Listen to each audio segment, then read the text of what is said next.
So next I want to talk about my first time experience and the planning involved to get ready and some things I learned along the way.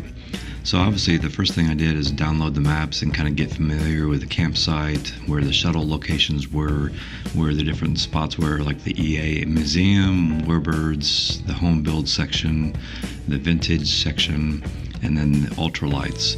So I kind of thought about concentrating into one area per day and then go from there. So upon arrival, they said to come up from the south if you're going up the highway and exit before you get to the camp stroller. So all campers stop at the camper registration and pick up their credentials, and then they go about to the various spots to find a campground. And basically first come first serve. Any spot that you paid for, like if you paid for the water and electric, then you're going to be in the blue section. But if you just paid for the regular camping, no amenities, then you're free to pick in different areas. So the first thing I looked for on the map was try to get to the closest shower. So I found out where those locations were. And then the second option was to find out where like the stores were, if I wanted to get bags of ice or extra food or something like that. As you can see in these photos, they had them stocked fairly well. I mean, you can get water and just regular food to snack on and cook meals with. So they did a nice job on the setup. And this is where I ended up staying. And my daily ride was on the bicycle. I would go, basically it took about 5 minutes to get to like the main gate, and it's fairly easy to get around. And actually many times it was faster to be on a bike and to get around than it was to be riding a scooter or a golf cart or even driving a car. As you can see, they had several bike corrals where you could safely lock up your bike to a chain or some cables, poles and stuff. So in the campgrounds, basically when you pick your spot, they had, as you can see in the grass, several burn lines where you're supposed to stay behind. And a lot of people brought little ropes and would mark out where the campsite's edges were. So that helped if you were picking a new spot to know where you could go and where something has already been occupied. And speaking about being occupied, you saw this a lot, where people would bring their chairs and leave them in their spot to save it for the daily air shows. So they would have a front row or very close where they preferred to sit.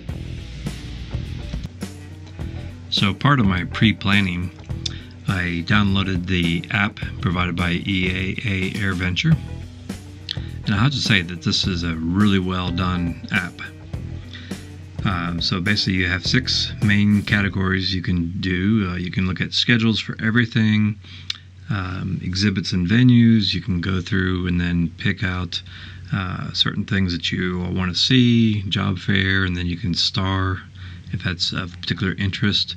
You can tap on that information and it tells you a summary of where it is, times and dates and all.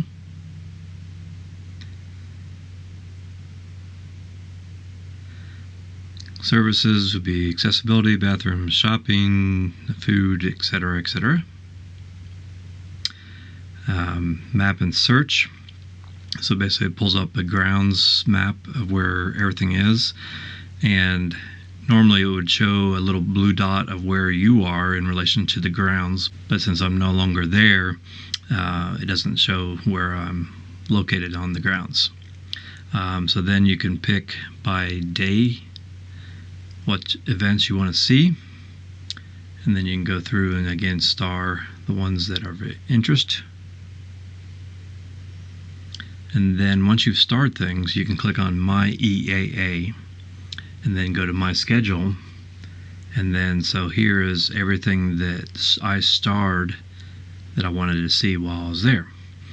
And so it would keep the list going from beginning to end. And let's say as the Wednesday air show is going on from 2:30 to 6, you would have a gray bar sliding horizontally across, indicating that that currently is going on, and or it's just about ready to end, etc., etc. So you got a great visual on what you've done, what's coming up, and so forth. My QR code was interesting. If you are in one of the photographs by an event photographer, you could have them scan that and automatically tags you. So, and then you can also watch the event stream of things that were going on or have already passed, and it's quite interesting. So it's really helpful. I used probably the map and search the most, because as I'm walking around, if I wanted to get to a certain area, my dot would show up, and then I would just know a certain direction, especially when you're zoomed in to where the navigation gets a little tricky throughout the buildings. So it was fairly easy to get around, and even though it's very big on the map, once you started walking, 10-15 minutes would get you from one area to the next, not a problem. And plus there are shuttles. It actually has different color shuttles. You can kind of see that there's a blue shuttle going down Whitman Drive. There's a yellow one going north on Whitman. So they've done a fairly good job on trying to outline where the shuttle paths are. This bus park was where pretty much like the bus central, where you could pick up the different lines, the color lines, and go to the different areas. So all in all, this app was really helpful, and I used it a lot.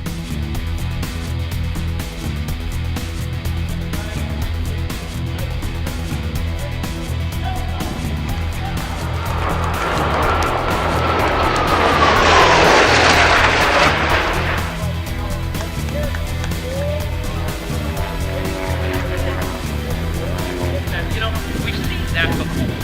Well, then Charlie did something they had never seen before. If you look closely at that plane, and now more obviously while still spinning his wings, he's flying the plane backwards, getting up to 100 miles an hour. Try that one on the freeway and check out that back flap.